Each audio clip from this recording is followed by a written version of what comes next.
फाल्गुन मास 12 गते मंगलबार हैन मंगलबारका दिन कृतिका नक्षत्रको तेस्रो प्रहरमा वृष राशिले युक्त भएकी यस बालिकाको नाम आजदेखि उषा कार्की राखियो।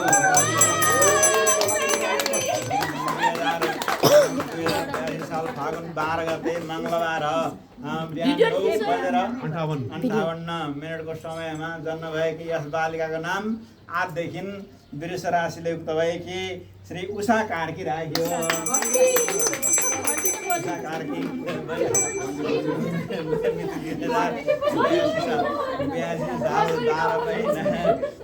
11 महिना 12 गते मंगलबारका दिन जन्म भएकी यस बालिकाको नाम वृष राशिले युक्त भएकी कृतिका नक्षत्रको तेस्रो पाउमा जन्म यस बालिकाको नाम उषा कार्की राखियो।